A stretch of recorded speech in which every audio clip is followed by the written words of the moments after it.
transfer update.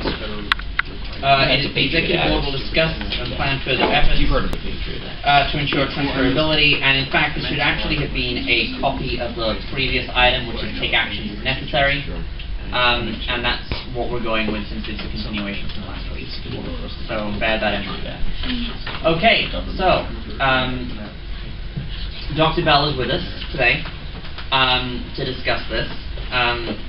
I want to thank everyone for responding as well as they have to the transfer call by us to send out emails. I think we've got about 17 emails sent out to campuses. 4 replies. I had a conversation with the admissions director at the California State University Chancellor's Office, and he is going to be sending out an update to all CSU campuses, informing them of the situation and encouraging them to accept our classes. Dr. Bell did provide an update, which I believe is very recent, and so I'll ask Dr. Bell to go into that rather than try and do it for me. Okay, first of all, good afternoon, ladies and gentlemen. A couple of things real fast for me in my office. One, I apologize for not being here last week. And secondly, I apologize for standing up, but old man, bad back. So, and these chairs aren't conducive for me sitting down, so I apologize. I'm a little bit compressed on time. I know the first item ran long. It was important discussion. I understand that. So I may be a little bit more abbreviated than I thought, but I will make myself available to you as fast as I can. Hopefully I'll get an email saying that by 2 o'clock either can't cancel the meeting back, so I won't have to rush out here. Okay. Latest update. I spoke. One of my singular goal throughout this has been to hold all the student harmless with this calendar change, particularly respective to the transferability of classes, which you all now are going to be in our first 6 weeks of the summer period. I made the effort to contact the CSU office, pretty much got a generic reply back from their system office through our chancellor's office that basically their campuses were accepting only spring transfer. We knew that already, really didn't tell me anything. I respect and appreciate the letter writing campaign that all of you have done, because clearly it has had traction on the ground and made some progress. On that. My latest conversation has been with our chancellor's office, specifically to make sure that we were in the range of legality to transcript the first 6 weeks of our summer classes as spring courses. And it has been verified by our chancellor's office that we can do that under Title V, section, I think it is 55722. Thank you. 55722. So that particular section of the Ed Code gives us the ability to transcript the first 6 weeks summer classes as spring classes. And in fact, I'm going to read that just so everyone understands it. A flexible calendar is a community college calendar and course scheduling plan pursuant to section 84890 of the Ed Code and section 55720 of this part, which may include, but is not limited to, the following scheduling configurations. C. Modular scheduling for all or part of the courses within the traditional semester, quarter, or academic year. And E. Courses scheduled independently of any term configuration. So what that means when you take it out of the legalese and put it in common parlance is, specific to our situation, we can take classes that begin during the spring semester, extend those classes out for a period of instruction after what would normally be the close of the spring semester. But as long as we identify the start date within the configuration of the spring semester, they can and will be transcribed as spring classes. Right, and so what you've said here is that these classes now, the Summer 1 classes, are now going to be published as late spring classes, which have a beginning date of May 2nd, 2013, which is within the spring semester. Correct. The first day of instruction will still be May 12th, classes will still conclude June 22nd, and then the week of June 23rd being when we transcript and require grades to be in. Right, that's the conclusion of the academic period. Okay. The first 6 weeks period. Is there anything more you'd like to say before I ask your question? Now, that pretty much summarizes it. I'm sure I'll answer more when I start responding to questions. Okay, questions. Anna, then John. Okay, so this is going to be starting on May 2nd, so the date? That's when they're going to start. Will the students have to do anything on that start date? No. We will not have to do anything on that start date. That specific start date, quote unquote, is to ensure that the official start of the classes is within the confines of the spring semester. as far as students are concerned, your first obligation will be to attend classes at the same time those classes are scheduled to start, which is May, and I don't have the date in front of me, but that's identified. So students will not have to start earlier. The last thing you want to do is have you start classes in the middle of finals. Okay. I value my life. So that's not the case. The reason they haven't publicized it starting again May 2nd is so that they have a start date within the construct of the current spring calendar. Everything else remains the same. Okay, John. So if these classes transcript as spring classes, does that mean that every college that is accepting our spring semester will also be accepting our summer one, or are there certain colleges that are going to have issue with this? We can stop the letter writing if that's... Well, we'll get into that. But John, that's a question to be determined. My recommendation is don't stop the letter writing until we dot that I and cross that T. Per the requirements of California State University system, this movement that we're making here at PCC will satisfy their requirement for all those classes in the first 6 weeks of what we now call summer, which will conclude on June 22nd. They will be transcripted this spring, so it will be a non-discussion for them. All those classes will arrive on their campuses, official transcripts in Pasadena City College, which will say spring. So it becomes a non-issue for them. I see. Juan Diego, and then I have a couple things to say, and then we'll go to Sarah. I just want to make sure that we know for certain that all the deadlines for getting your transcripts in are before that June date when classes would be over, because I don't know for sure that they are myself. I can answer that for the CSUs. The CSUs, the earliest transcript requirement date is June 30th, the latest is July 15th, and that varies from CSU to CSU. Okay. And the biggest difference for us, ladies and gentlemen, under the previous academic calendar, we would not transcript any grades after the spring semester until the end of the next academic period. So, for example, we would not transcript anything in this current summer schedule until the end of summer classes. That second 6 weeks is when we normally would call for grades from faculty to be transcribed. What we're going to do now is we're going to call for grades for faculty in that first 6-week period. At the conclusion of that 6-week period, it gives us the ability to transcript those immediately at the conclusion of that week of June 23rd. Right, and the problem that I guess I'm encountering with that is that the only reason we're doing that is frankly because the AS brought it up that was going to be the issue. Is that so the fact that we're doing transcripting at the end of these first 6-week classes has nothing really to do with the fact that we changed the calendar. It's because we changed the calendar and identified that there would be a subsequent issue. Is that not correct? If I heard the question correctly, that's correct. Okay, so I just want to make it clear that the new calendar isn't responsible for our ability to do this. This is just something that we're doing independently of whatever calendar we're waiting. We are doing what we're doing in response to the need to make sure we get it right for students. So you're right. Correct. Okay. But wait, let me go. Now, under the construct of the calendar and by we can do this in any configuration anyway. So if we're absent this need to make sure that we keep the transfer classes, we would still be able to do that and call for the grades to come in at certain segment periods. But you're correct. We're doing this in response to this concern. And when will students be registered for these? Because obviously spring registration is over and done with.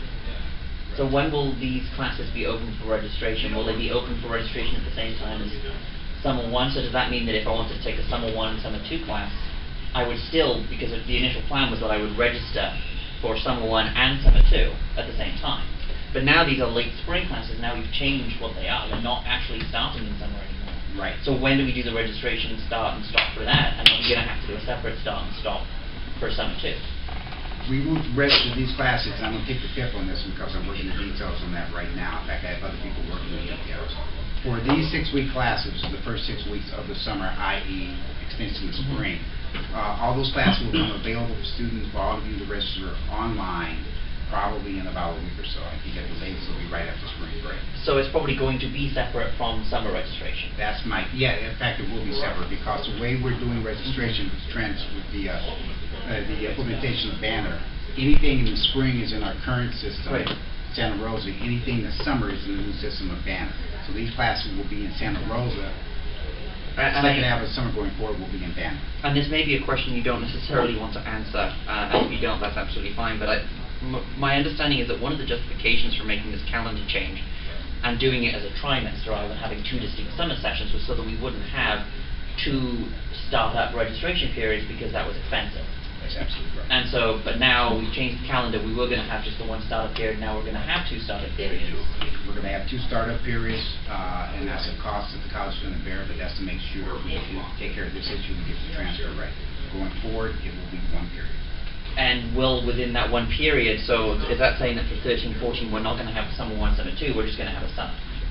Yeah, technically, we only had a summer. I kept telling everybody when we did council, we only had a summer this time. Okay, then let me clarify. Does that mean we're going to... Everybody, we got locked into summer 1, summer 2.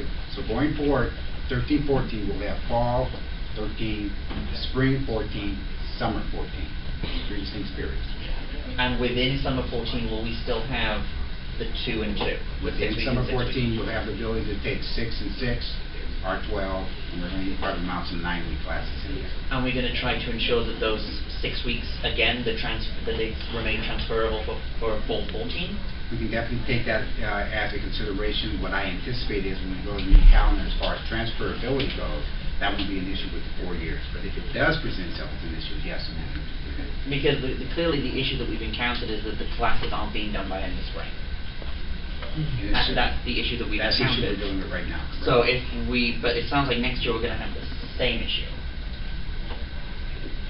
No, because the way the academic calendar will be presented and the way classes will be mounted next year, is this should all be squared away by the time the classes you make the transfer will be built in starting summer now, summer, spring, summer, fall, spring. So what normally would be a winter session class that you have to do, those classes will be taken the 6-week period of this summer, rolled around through fall of next year and into spring of 14. It's 13, right? Okay. 14, yes. Annie, and then Sarah. So what about the students who have put classes on their applications for other 4-year colleges? So if you're taking it during summer and you've marked it as a summer class, are the other colleges going to know that that summer class is summer 1? Or is that going to be communicated to them in any way? Ask that question again and make sure I understand. So I'm applying to a 4-year college. Okay. They're asking me, what classes am I going to take next? I say I'm taking this class in the spring and this class in summer. But the summer class I'm taking is summer 1. It's on transcript as spring.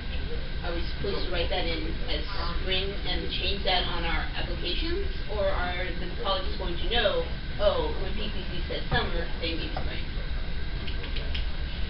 Probably the latter than the former. I probably want the former than the latter because I doubt a 4-year institution will understand what we're doing because clear that sometimes we don't understand. So once we get any confirmation from 4-year colleges that they're going to accept the summer 1 term as spring, since the transcript is that way, we then as students who apply have to go and tell that university, when I said it's a summer class, it's going to be transferred to the spring, so it's going to be the spring section, not summer.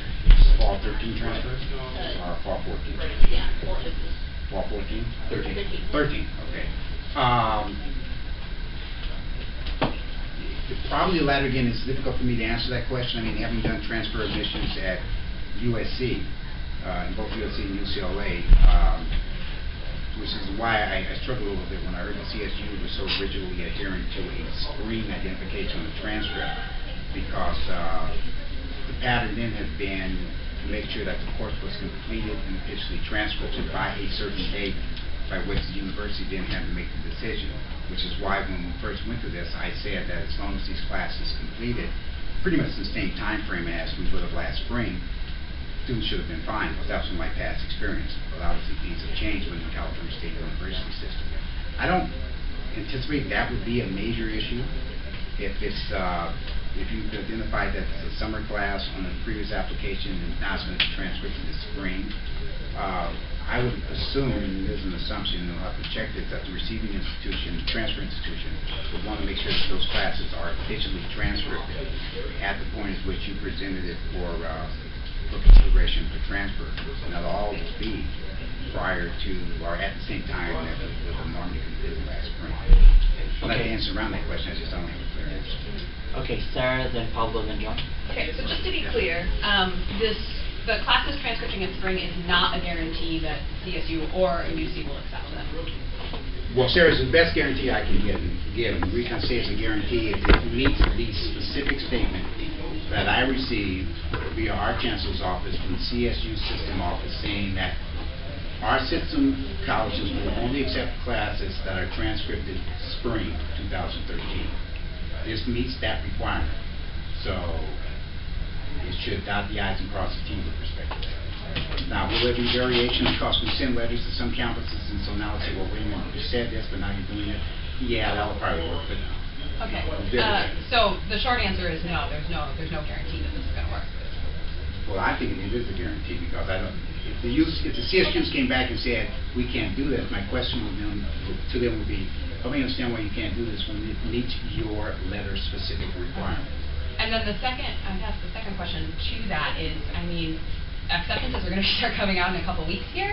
How is this transcripting change going to affect people who are applying to transfer in 2013? Like Anna said, we've already filled it out, and it's past the deadline for most of us, to make any sort of update. So when I filled out my transfer update, which you have to fill out a form, this is what classes you intend to take and what semester you intend to take them in. I filled them out according to what the school's position on the summer calendar was then. And now it's too late for me to file a amendment to that and say, actually, these summer classes are spring classes because of the way we're transcripting. So how will we communicate that to the schools? And how will we make sure that we also communicate that to students for whom the deadline hasn't passed? Like, what are the schools' plans to communicate, A, to the schools that this is a spring class and that they should accept it even though the students mistakenly put summer? Well, the students didn't make a mistake. They were correct. Right, they were right. And then how will we get to students who now have a couple of weeks left in their deadline and let them know? And what are the schools' plans for doing that? Okay, well, we'll get the information. I'll make sure my office gets the information for the latter group. We haven't gotten there yet. For the former group, and again, I'm not trying to be evasive or argumentative at all, but I'm having a hard time understanding why a receiving institution wouldn't accept these classes. I think Well, I because when can we filled out- elucidate the issue there is that acceptances are going out now, essentially. So colleges, students have already filled out how they intend to take classes, whether using the spring-summer configuration. So for now, for these students, especially students who maybe have already received rejections, it's too late for them to then go back to the college and say, wait, I now am taking a late spring class versus a summer class, please reconsider me. How are we going to ensure that those institutions that are already now making those acceptances understand in time that the change is being made? Because the information to the UCs, the CSUs, has already gone out saying spring and summer, not spring and late spring. I'm processing.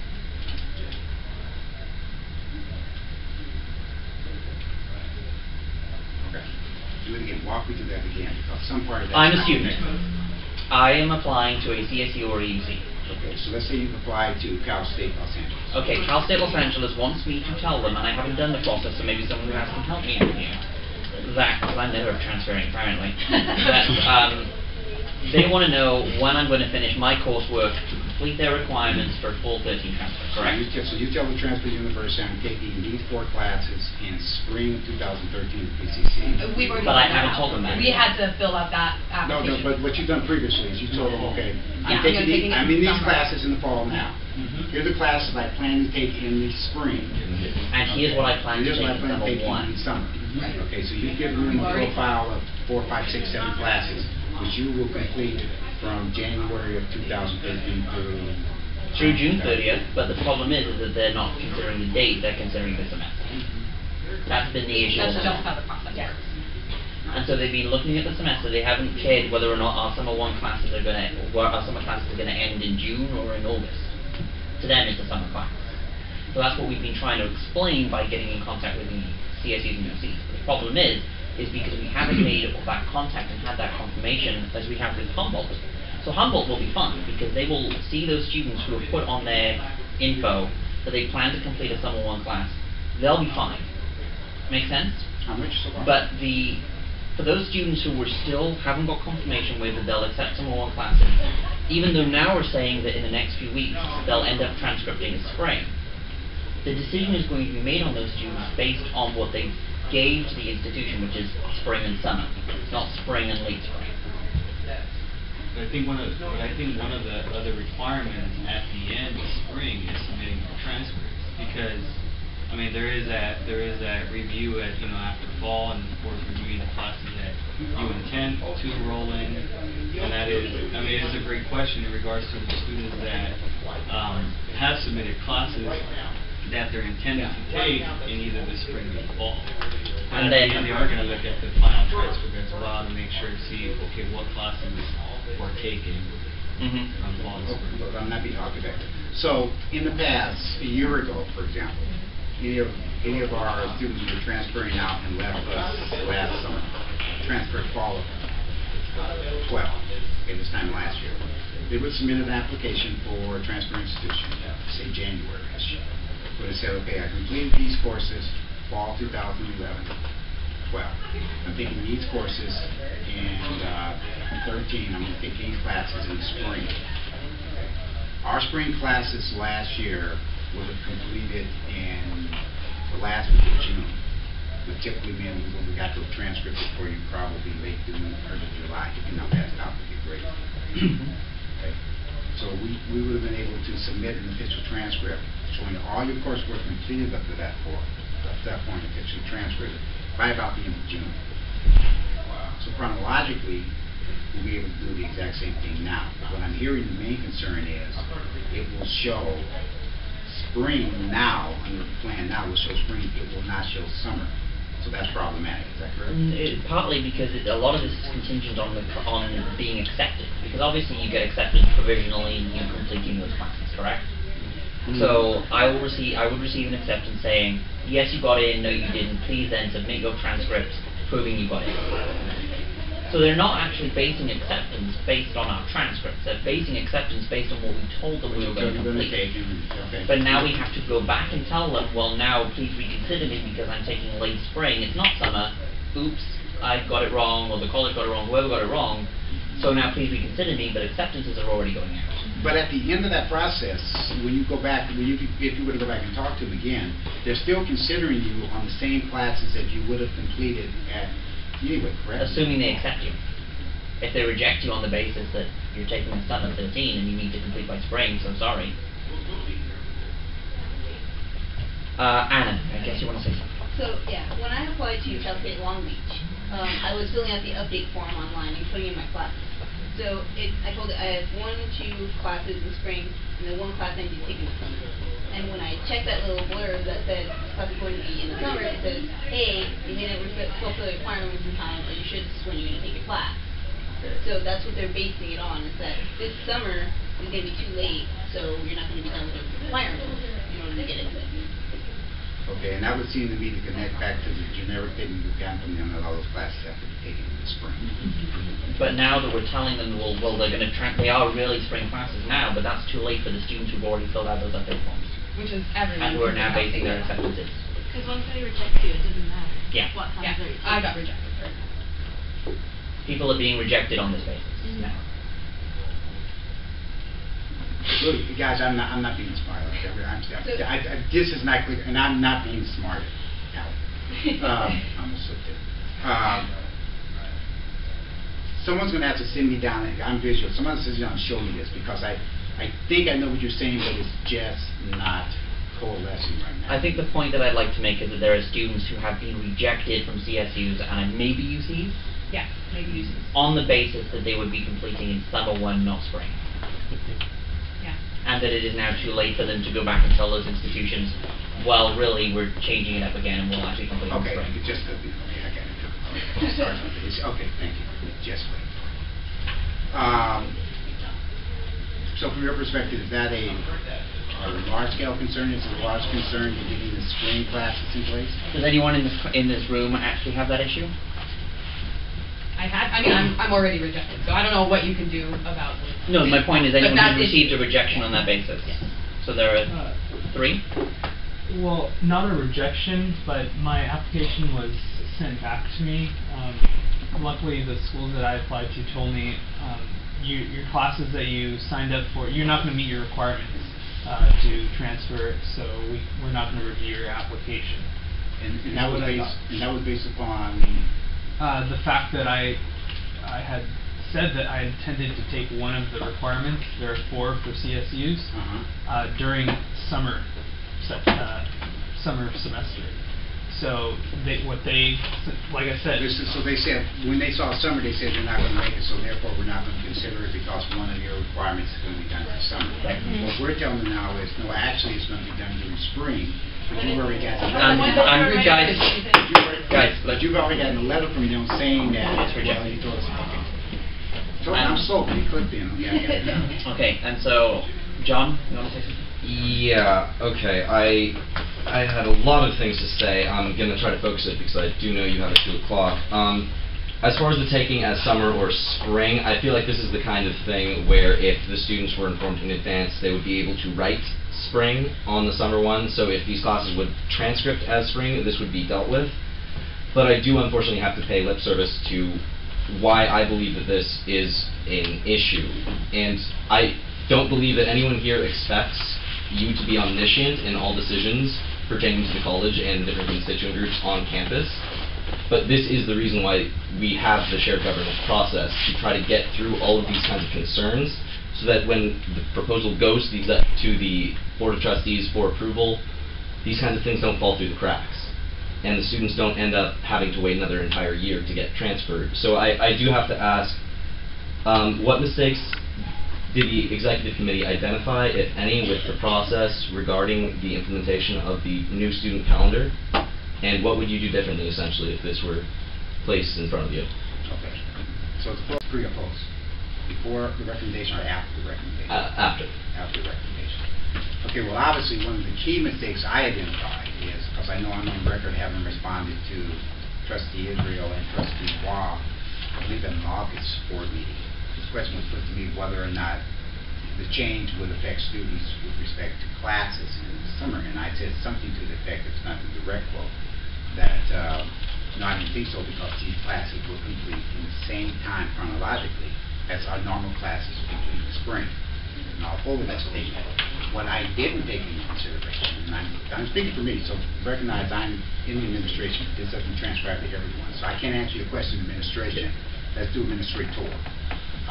What I did not either recognize or fail to recognize, should have known, hindsight 2020, was the fact that the CSU system, and the UC system for that matter, would only look at classes not when they chronologically completed, but in fact when they completed within an academic calendar, i.e. transferred spring. Okay. So that was something that just kept idle. I'll own that mistake. Second question, what would I do differently? Yes. Same thing I did on my dissertation when the first draft got rejected, do the job of research. Okay. Now, ladies and gentlemen, let me be clear. I have an incredible amount of respect for this student executive committee and this student body. Okay. So let me be clear. You just heard the opinion of Dr. Robert Bell, the Senior Vice President for Academic and Student Affairs. Don't take this as projection, and I'm saying the administration, whatever. You ask me, I'll tell you me. I can't speak for the rest of the administration. I will say this, okay, because I read notes from him when Matt Jordan came and covered for me last week. Allow me to do a quick editorial. Matt's note writing, when he got back to me, that there was a suggestion that from someone in the room, may not have been any of you, that, quote, the administration lied to the students, unquote. Okay. I'm going to go on record and respond to that as your vice president, because I'm the one operationally responsible for this. I'm also the vice president of Student Learning Services. At no point did I ever lie in a student life. Because for me to lie to you would assume that I knew something to be true and I chose to tell you something else. Okay, so what I told you in my response to Trustee Waugh and Trustee Israel is what I knew to be true. Okay. Your president has done an unbelievable job in making me aware of the situation. And he and Trustee Israel made me aware of the situation January 3rd, 4th? Early January. The first day I got back, just before we started the new semester. Okay? And so I've been processing and working on this ever since. My goal throughout all of this has been to hold students harmless in this. Okay? Now, it may be difficult to do that in every circumstance because I realize playing catch up on a lot of this. I could stand there and apologize profusely for this, which you, as being the kind of individuals you are professionally, would accept that and instead of get out of the room before you call me whatever it is you call me, and that's fine. Okay, I'm good with that. Respect. Actually, I think we wanted to wait for you to be here. And for what it's worth, I do apologize because it was not my intent, nor the administration's intent, or the board intent, to create this kind of havoc and confusion for students. That was not the goal of this.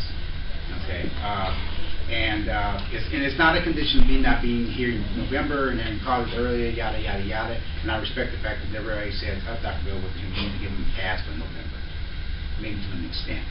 But my point, my goal, my single focus at this point is to make it right going forward. And so that's why I attend the updated assignment. That's why my conversation with the Chancellor's office, my previous conversation with the CSU office, system office. And I will continue to do whatever you think I need to do to get it right. Because I can't make this decision in the vacuum, and most of you already know now if I try to do it individually, everybody would get from me. So that's my editorial. I'm off now. Okay. So, actually, before Dr. Bell leaves, I would like to say I've identified a couple of things that I'd like to say about how the situation got created. We've known for a while that this calendar has not been a very favorite of administration for the last few years. We've known that there was going to be a move to change the calendar. However, what we didn't have to have was an actual discussion on whether or not we should. And if you have to leave at any point, that's absolutely fine. No, keep going. Keep going. So, while what happened was that there were two sides of this saying, we want to change the calendar, we do not want to change the calendar. There was never actually any collegial discussion on whether or not we should change the calendar. There was no process on what are the pros and cons. Is there another configuration that we should be using? So a decision was made without process. It may have been well noticed. Doesn't mean that there was a process behind it. And I'm going to argue that until the bitter end. And I did it at the board meeting, and I will continue to do so. Second thing that I would say is that this college has tried to do too much. And Dr. Bell, you're a great man, but you're only one. And there's only so much that you can do. And unfortunately, a lot of your division and your departments have been too busy worrying about our technology than worrying about this particular issue. And worrying about realignment, and worrying about other things that have taken up so much time. I can barely get a hold of people these days in the L building, in the IT building, in the library, because they're all at Lancer Point trainings. And Lancer Point trainings are important, but so are getting students out of here and making sure that the calendar change that you implemented is the one that he needs is going to work. The problem that I've also identified is that this has all come a little bit, and I'm glad that you said that more research would have been good, because I'm worried, and I hope to God that I am wrong, but I am very seriously worried that what we are doing now, even what AS is doing, is too little too late. And in fact, emphasis on the too late. Because if we'd gotten ahead of this situation in fall, like we should have done, in fact, if we'd made these connections before we came to the board with a proposal and talked to the CSUs and the ECs, and that was my impression that we had, that we wouldn't be in a situation we're in today.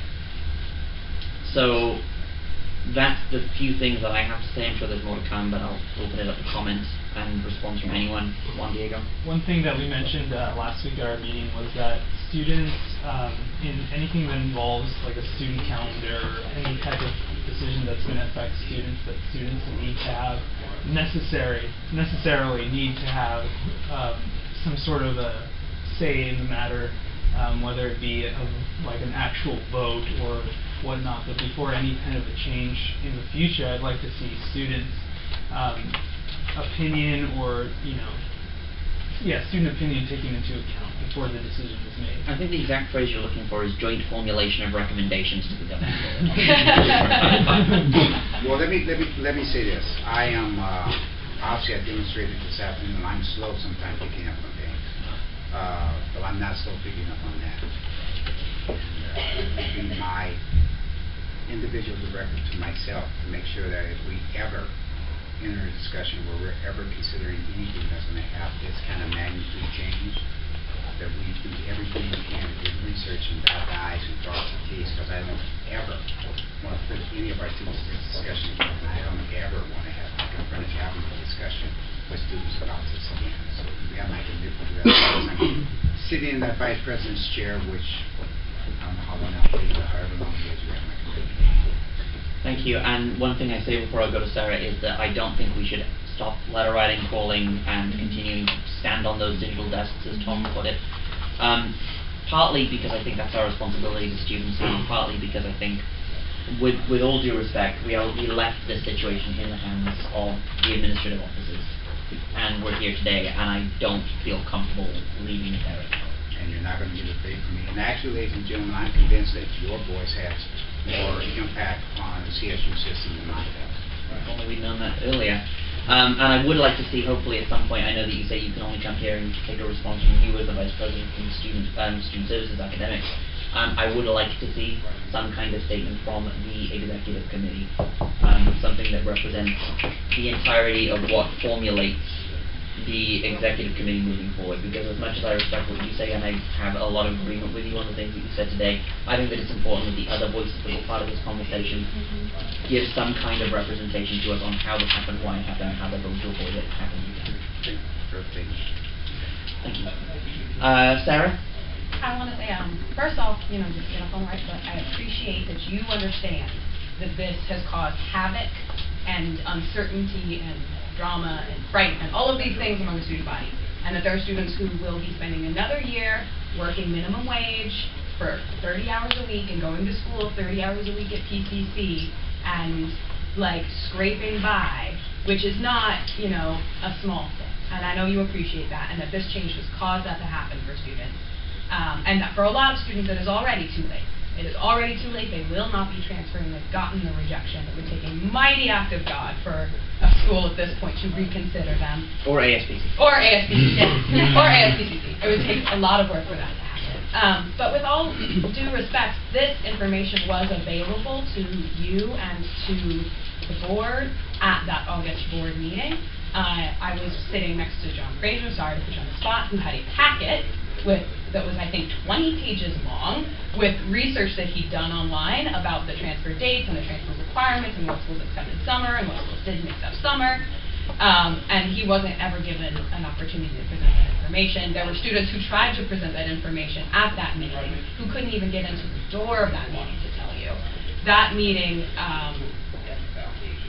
there was plenty of opportunity for this information to get to you there, and it wasn't gotten to you because students weren't allowed in the room, and that's a huge problem.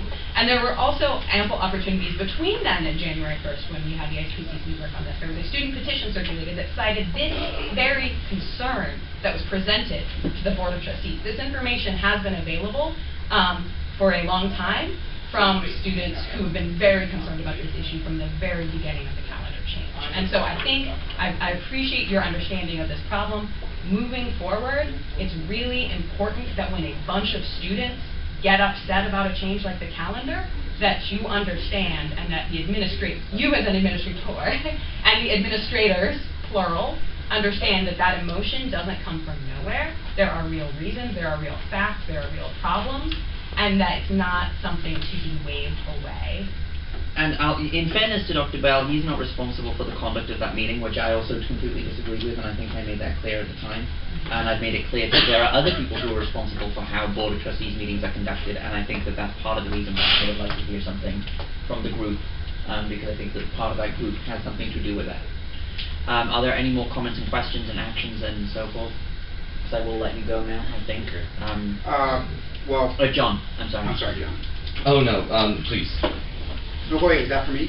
Not necessarily. So then I won't get out the door. Folks, as I leave again, I take this very seriously, and I know that you all have dealt with me with a great deal of respect and professionalism, for which I will always be appreciative. And I sincerely, as much as I adore and love you, I hope you all get the hell out of here and transfer in. As you intend to do, and I mean that at the kindest, most supportive way I can. You need to get on with your life. You need to do what you intend to do. And it is not my desire, nor is it the administration's or the board's desire to hold you up any longer than you can. Sarah points well taken. Hindsight is 20/20. There's a lot of things that we probably could have and should have done, but you've all learned the should have, could have. And that's why Monday morning quarterbacks are just like brilliant people when they figure out what you should have done Sunday afternoon in a football game. I don't know if there's any of that I can undo. All I can do is go forward and try to make this asshole for as many, if not all, of the students as I can. I will continue to do that. Trust me, Our colleague here will keep me honest. He will not let me miss a beat, and I respect him for that. We will continue to go forward. I will stay open and listen to you for what you think I need to do. Okay, and don't assume that I know it. What I updated you on today is what we're doing going forward. Okay, so that's the plan now. If you think, wait, Dr. Bell, don't do that, consider this, change this, do that, let me know. But we all know the window of opportunity is closing, if not closed. So if you want me to change anything, let me know pretty quickly.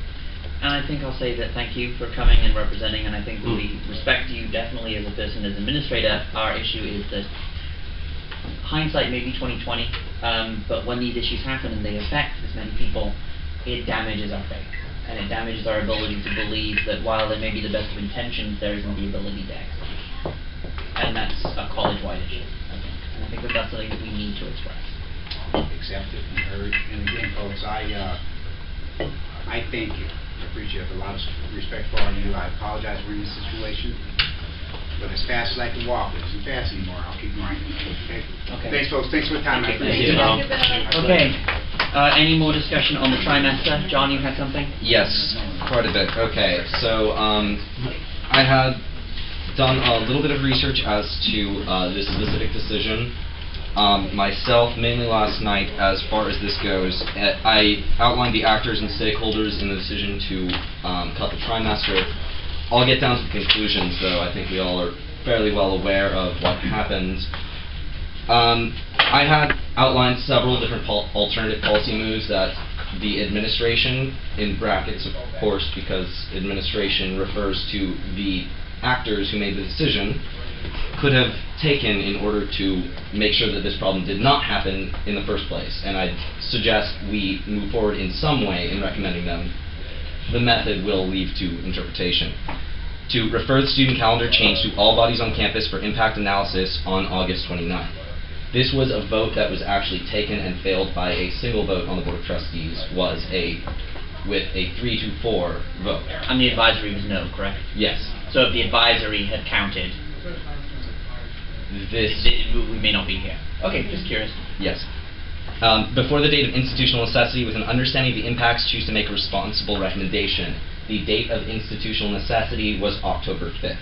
The date the board took this action was August 29th. There was an entire month of research that could have been done. This would ensure that programs which would be adversely affected could report the effects before the change moved forward. The second one, alternative policy move, would be to consider to implement the calendar change for the following year. This would entitle the institution to adjust and prepare accordingly without new dates conflicting with scheduling obligations already incurred. So I quickly came up with two very easy things that the administration could do and better do moving forward. And now that we're here, here is what might prevent something like this from happening in the future. We previously discussed this. We discussed the vote of no confidence very briefly at the last meeting. The vote of no confidence I toyed with reluctantly after I've read that it is essentially the nuclear option. It is the breakdown of all diplomacy with administration or whichever party we might choose to take a vote of no confidence on. By taking a vote of no confidence, we have essentially said that this person cannot perform their job. The solution is replacement. So with votes of no confidence, a lot of the time, I see it as its historical application. It has been used to say that the shared governance process is not working. However, if you're going to go with the step of taking a no confidence vote, you need to make sure you have done absolutely everything to ensure that shared governance can work. So I believe, as of today, we need to get an official statement from administration. We need to get administration to tell us things, not Dr. Bell, not Matt Jordan. I appreciate them both coming here and representing the interests of administration, but if we do not have an official statement of administration, we do not have the knowledge of what they know they did wrong on paper, what they know they will do in the future to make sure this never happens again, and we don't have any kind of assurance that this won't happen again. So, in having no assurance that this is not going to happen again, we can't have confidence moving forward. We need to have a statement from administration this week or next. If we do not have that statement, we need to move forward with a vote of no confidence. I'm going to say by Wednesday. By Wednesday? By our next meeting. if that's the road we're going to go. I'll take a comment in a second. One of the things, however, I am going to ask this body to do, and I need a motion to do it, is I mentioned that we've never actually had a calendar shared governance group discuss what calendar we should be on. Never had it. The only thing we were ever told at calendar committee was, oh, that's the purview of the unions. Suddenly it's not the purview of the unions, but nor is it the purview of the calendar committee, so whose purview is it? My suggestion is that we form our own shared governance committee to examine the calendar, to determine what calendar it should take, what form it should take, whether we should have a trimester, a quarter session, whatever the hell we want to look at, and then make a recommendation from that group. That is going to be my recommendation on one thing we can do moving forward. Sarah, then. So how does this affect the calendar committee currently in place? The calendar committee currently in place will do its job of setting when we open and when we close, and setting dates, and this would work separately. John? Do you believe this could be handled with making a formal recommendation to change the purview of the existing calendar committee, or No. do you believe? I don't trust the shared governance process at the moment to actually handle it. Anna? I'm assuming that this process of a committee is going to be somehow communicating with the current shared governance process, even though it's not working in the future. So if this committee were to be formed, who would it essentially report to? It would report to us. Only us? No, it would report to us and then go to the board. My point is, though, that we would seek members from each of the 4 constituent groups, and we'd probably invite some of the people who were involved in the decision in the first place. If they decline to come, then they decline to come, but they've been offered the opportunity to participate in joint formulation of a recommendation. And those people who are going to be chosen on the shared governance committee from other constituent groups would be appointed through their normal By then, process? yes. Okay. The academic calendar committee. Yes, basically.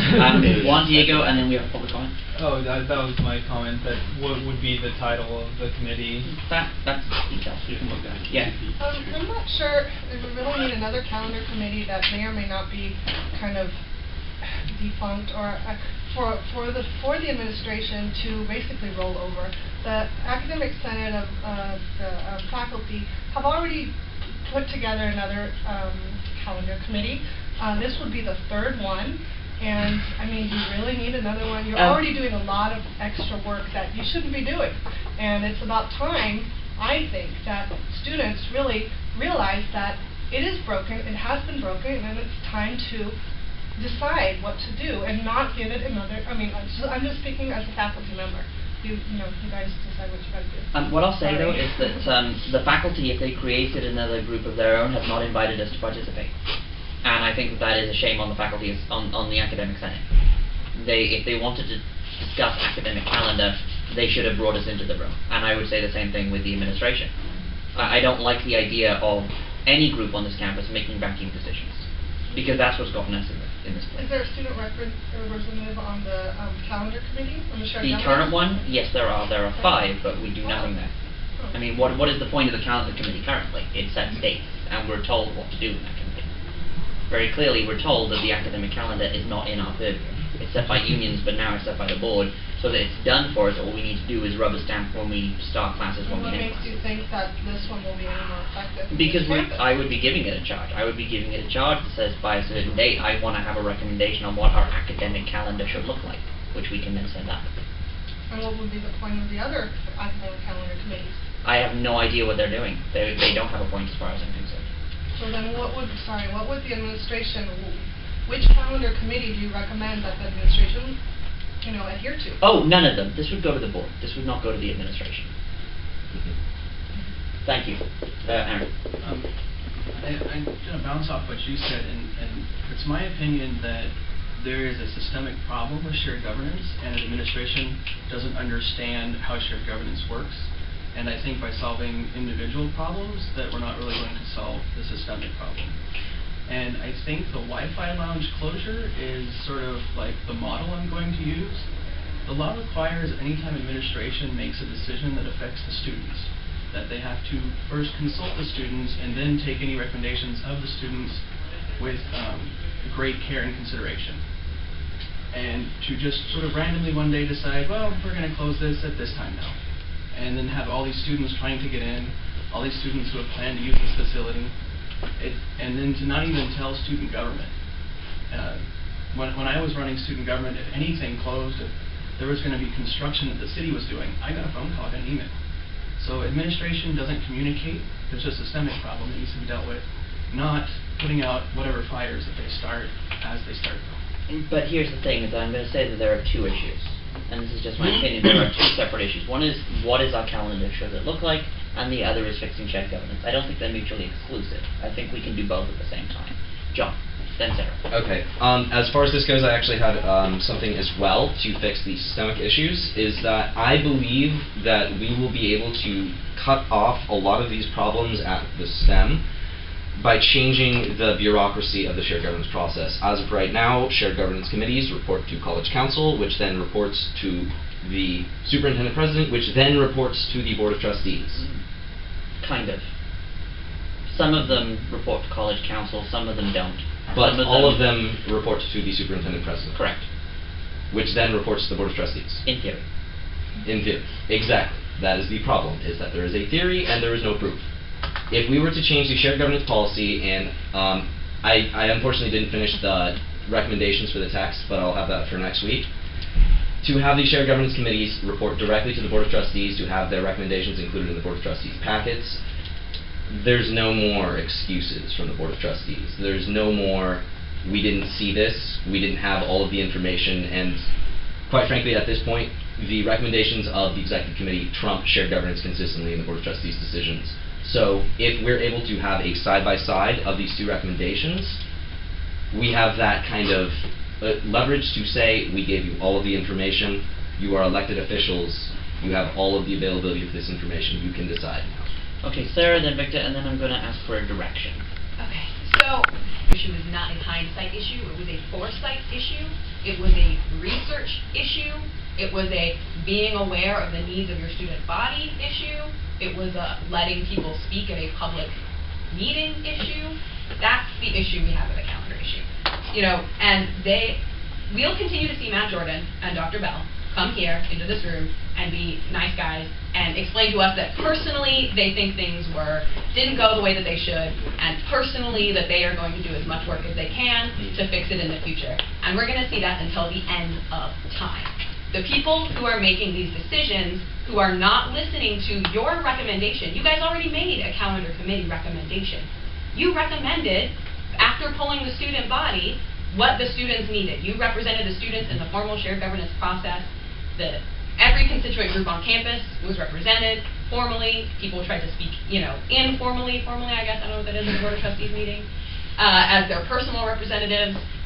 There was a huge amount of information. There was a glut of information available that this was a bad idea that was going to hurt students in exactly the ways that it's hurting students now. And if you wait for an administrator to come in here and admit that to you, you will wait forever, because they messed up really badly. I mean, we're talking huge levels here. Like, students who were attending this school are out financially, right? Because they're going to be here for another year, they're not going to be able to transfer, they're using their grants here instead of at another school. We're talking costs of real dollars, real money that these students are out of. Nobody is going to come in here and tell you, yeah, that's our fault, we messed up to the tune of X thousands of dollars of student costs. They're not going to tell you that for a reason. So if you wait for that before you take action, you're going to wait for a really, really, really, really long time. And I like you guys so much, and I respect you so much and the work you're doing, and I see that every single day you come in and you go above and beyond the call of duty. And the reason that you are in this position where you're not doing your homework and you're instead emailing UCs and CSUs to try to make sure that students who haven't already been rejected for something that wasn't their fault won't get rejected, you are having to do all of this work because they did not do their jobs correctly. And students are here for another year because they did not do their jobs correctly. And that's the way it is. Dr. Bell is a nice guy. Matt Jordan is a nice guy. But collectively, now I'm not picking on one administrator, collectively, the administrators did not do their job, have hurt students, the students that you represent, the students that you are, right? So if we keep waiting for an official thing from them, we'll wait forever, because they're not going to say that. So we've heard a couple things. We've heard that we have asked for a statement from the executive committee on behalf of administration as a whole. Do we want to wait for that or not? 1 week. 1 week, I'm hearing. Anna, then we'll take some public comment, but then we do need Agree with to... that. Okay.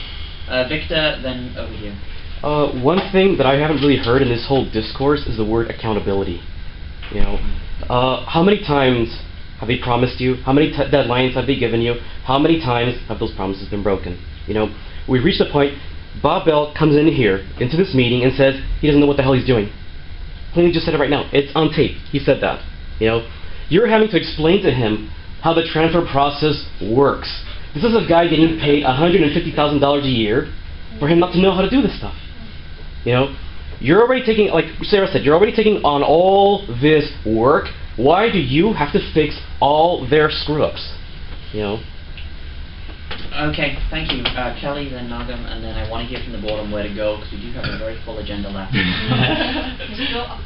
off what Sarah and Victor said, I mean, if we really think about what Dr. Bell said, he made many pretty speeches, but at no point when any of you guys brought up the shared governance process did he say point blank to John's question, yes, next time I would listen to students. He said next time we would do more research. He didn't actually address even listening to students. And in the midst of all that, I love you guys so much, when he was speaking about the myriad of ridiculous mistakes that they made, he said, oh, it's a hindsight issue. You guys saying these things is all about hindsight. It's so easy to say that, when it's really not a hindsight issue, because many people in this room at least tried to either speak to at the board meeting or to administrators themselves. And as far as a vote of no confidence goes, yes, it would break the veneer of shared governance, but I would say that that's a chimera, it's a ruse. What shared governance actually exists right now? There's a veneer of cordiality that veils the fact that they don't listen to you, and I would say that they don't respect you, because letting you do their jobs for free and then patting you on the back and then leaving, that's not respect, and that's not shared governance. No, and I will say that the reason that I'm happy that we're doing all of this extra work to get students to transfer is that, no, we're not responsible for the administration's mistakes. But we do have an ability to help and to make sure that our students do get out. And that is also a responsibility we have. And it's not our responsibility to have caused the situation, but I do believe that we are in a position to be able to help, and we should continue to do so. So I'm not going to suggest that we should stop doing that just on the basis of, well, you didn't... Nobody's saying that. Guys, I just want to make sure that we understand what our motivation is for sending out these emails, for contacting institutions. It's not to fix their mistakes, it's to make sure our students get out. But if you don't have an accountability process, it's enabling. Thank you. So, where does this board want to go now? At 2:25. John. Okay, I'm not sure if this was already formalized, so I'd like it done to formally request that the administration provide a full list of what they would do in the future to the associated students next week, so that we can have knowledge of it, whether or not they're going to use shared governance in the future for something like this. Okay, I can do that. I won't trust it, but it'll be nice to see. I think that's a fair comment. Any other comments from the board on where we should go? Because that's what I'm hearing is direction right now. I've taken enough public comment right now, so I'm just going to hear from my board. So, Anna. Okay, so what I've been hearing from all of this is the problem isn't the communication between constituent groups, the faculty, unions, admin, and students rarely communicate well in the community because they're committees and stuff. Usually. It's usually any of those constituent groups or all of them communicating to the president and the board. So that's the communication lines that we need to fix at the beginning. Okay. Anything else from the board? Just kind of a response to what Anna's saying. I don't necessarily think it's the case that within our own divisions and within our own, structure of campus community that we communicate well or even effectively. I think that's also a problem, just individual divisions being so separate and not communicating very well. Academic Senate committees not communicating very well. So I think it is a larger issue than just the administration. And I'd really like to see us at least get something in writing before taking a vote of no confidence. But I will say that I do hear your comment and the fact that administration has done kind of such a disservice to students. And believe me, if there's anything that I'll do before I get to transfer, it's to make sure that they're held accountable. But I do think that we need to go through a sort of process where we're being very open, because that's something that's been missing, and that's one of our other pillars is transparency. So. Okay, so I want to move on. What I'm hearing right now is that we want to formally request a statement, and I'll be honest, the faculty issue is something I want to address separately. Because the faculty have been having all sorts of crazy committees that I keep hearing and being told, oh, they're going to bring their work to us, whether it's on plus-minus grading, whether it's on realignment, whether it's Task Team 3, whether it's all sorts of other stuff, and it hasn't been. And then they're taking actions on things that they shouldn't be doing without our input, because the Academic Senate has this binding power over the board. And I'm not comfortable with that either. I think it's a separate issue and one we need to bear in mind. So, what I'm hearing is that we've had a formal request that we're going to send to administration. We're going to give them 1 week to appear and present that next week. And next week, I don't want to be vacillating over what we should or shouldn't do. I want us to take a decision then and move on. Okay? Alright. Miranda, and then we'll go to public, and then one more comment, and then I really do want to move on. I just want clarification. So what we're asking from administration is what they would do, or what they're going to do in order for this to not happen again? Essentially, what I'm going to ask for is a statement from them on the issues that we're having, how they would have prevented this from happening or occurring, how they will prevent this from occurring. I just wanted to make sure that would be included. Right. Yeah. Absolutely. Okay. The Academic Senate and the faculty side of things is also having the same exact problems that you guys are having. We're being bowled over. We have certain committees in place. There are policies in place. There's shared governance in place. Policies. I mean, what is shared governance? It is respect. It is adhering to policies, but they don't adhere to policies. I mean, there's policies about hiring the police officer. They just went through that, and then they came over to us and said, oh, you know what, we're really sorry. Well, that's not going to happen again, because we will follow the policy next time. And that's it. And it sounds like they're doing the same exact thing to you guys, and we're having the same problems. And I agree with exactly what you said. I don't know what your name is, but exactly. It's just, it is something that is here, and I don't think we had such problems before this current administration. The communication, sure, it can always be improved. It seems like you might, I don't know why the Academic Senate isn't going through, or why there's no avenue through the students. Maybe there's a student on there, I don't know. But that could be changed, but who knows? I think we're at an impasse right now. There's nothing more to be done. They've had many chances. They've had students going to talk to them all the time. I mean, please don't tell me you haven't told them. Faculty have told them all the time, and they just ignore it. And that's their concept of shared governance. You're not going to get anything next week from anybody saying what they're going to do next time that's going to be really adequate. That's my thoughts. Okay, I'd like to move on, unless there's anything that needs to be said. Nagam, then John, and then we're moving on. Nagam. I just wanted to ask, the administration was invited to this meeting today, right? Yes, by Dr. Bell. And I think he may have misunderstood why he was coming. because And that will he be came made and he clear. said, I'm talking, it's not the administration. Wasn't the board supposed to be Right. there, too? John. Yeah, so on our next agenda, I'd like to see in bold, vote of no confidence, and potentially that will get some more ayes. Okay. I'd also like to say the purpose of no confidence, because I have been researching this. In this specific instance, the action of taking a vote of no confidence, let's say we were to take it on administration, would be implemented by the chair. So our chair, Simon, would be able to interpret what elements of administration have defaulted in this process, and be able to pursue that accordingly and implement it accordingly. From there, however, there are realistically, about 3 options. The superintendent president will potentially resign. Members of his staff may potentially resign. That is alternative 1. Alternative 2, the Board of Trustees may ask him to resign or pursue removal, or nothing will happen, and the Board of Trustees will stand in support of the Superintendent President. Okay. So these are the three real outcomes, and I really have to say, I firmly believe that the third outcome will be the one that the Board of Trustees pursues. Based on that, the strategic implications of taking a vote of no confidence right now would be an appeal to the public that the students have said this, the faculty have said this, etc. The only real benefit from taking a vote of no confidence that we could perceive would be that the public would be supportive. Yeah. I've researched the amount of votes it takes to recall a trustee. It is more than it takes to vote in a trustee. If we're looking to try to take a vote of no confidence, we have time. We have time that they do not have. So I'd like to make that clear. Next, I'm sorry.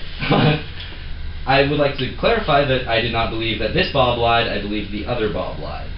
That the other Vice President, who did not announce that the Budget Resource Allocation Committee had made a motion to fill the deficit that the trimester was meant to fill, that motion was not reported. That motion passed through the BRAC and should have been brought to the board. Yeah. This is exactly why I had the policy recommendation to have the shared governance committees report to the board. Next, no confidence in policy enforcement is something we should definitely consider, even if the administration is good on this word. The policy enforcement of the Board of Trustees has been notoriously atrocious. The policy for public comments, where you can raise your hands, Sarah and I sat there in the front row with our hands raised the entire meeting. Mm-hmm. Similarly, the shared governance policy, which I have right here, perfectly fine if it were followed. So I really do believe we have to have this all on the table. Okay. Thank you. We're going to move forward. If you have anything to include in the packet next week, and I want to know, because we have 10 action items, 2 standing business items, and a closed session on anticipated litigation. So, what are we going to move to next? I'd like to suspend the orders of the day to move to item L. Which is my item. Mine's next. Second. Actually, I was kind of, okay, there's a motion.